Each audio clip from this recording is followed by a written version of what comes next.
బండి సంజయ్ నిజంగానే మొగోడైనట్టయితే, నిజంగానే కేంద్ర హోంమంత్రి అయినట్టయితే, నిజంగానే నైతికత ఉన్నట్టయితే, దమ్ము ధైర్యం ఉన్నట్టయితే ఆ అడ్డమైన అధికారి ఎవడు, వాని పేరు ఎందుకు చెప్పట్లేవు బయటికి?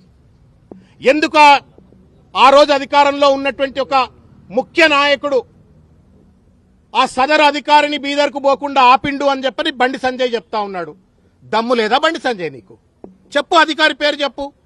ఆ రోజు ఉన్నటువంటి ఒక ముఖ్య నాయకుడు ఎవడో వాడి పేరు చెప్పు.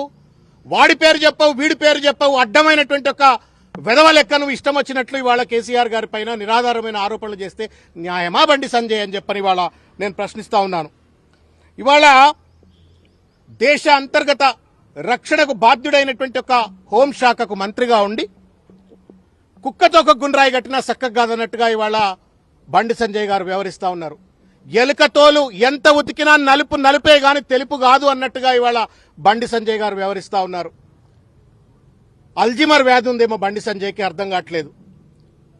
కరీంనగర్ కార్పొరేటర్ కాదు అయ్యా నువ్వు, కరీంనగర్ గల్లీ లీడరు కాదయా నువ్వు. ఢిల్లీలో పార్లమెంటు సభ్యుడివి, ఢిల్లీలో కేంద్ర మంత్రివి. కరీంనగర్ కార్పొరేటర్ కాదు బండి సంజయ్, నువ్వు కరీంనగర్ ఎంపీవి. ఈ సోయి మరిచి ఇవాళ ఇష్టం వచ్చినట్టు మాట్లాడుతూ ఉండు. నేను ఇంత పరుషంగా మాట్లాడను, కానీ మాట్లాడవలసిన అవసరం ఏర్పడతా ఉంది. ఎందుకంటే ఉన్నతమైనటువంటి ఒక పదవుల్లో ఉన్న వాళ్ళు ఆరోపణలు చేసినప్పుడు ఆ ఆరోపణలను సహేతుకంగా రుజువు చేయవలసిన ఒక బాధ్యత వాళ్ళపైన ఉంటుంది. వెనకటికి ఒక ఎర్రోనికి మల్లెపూ ఇస్తే ఎక్కడో పెట్టుకుని వాసన చూసినట్టుగా ఇవాళ అంత పెద్ద కేంద్ర మంత్రి పదవిని నరేంద్ర మోడీ కట్టబెట్టి, భారతీయ జనతా పార్టీ కట్టబెడితే ఆ పదవిలో కూర్చొని వాడెవడో అడ్డమైనోడు ఏదో చెప్తే ఇంకెవడో అడ్డమైనోడు ఇంకేమో చెప్పిండు అని చెప్పని అడ్డమైన భాషలో అడ్డదిడ్డంగా బండి సంజయ్ మాట్లాడుతూ ఉంటే నవ్వాలనా ఏడవాలనా సిగ్గుపడాలనా అర్థం కావట్లా. Bandi Sanjay is not an individual.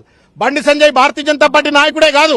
Bandi Sanjay నా భారత ప్రభుత్వానికి కేంద్ర మంత్రి కూడా.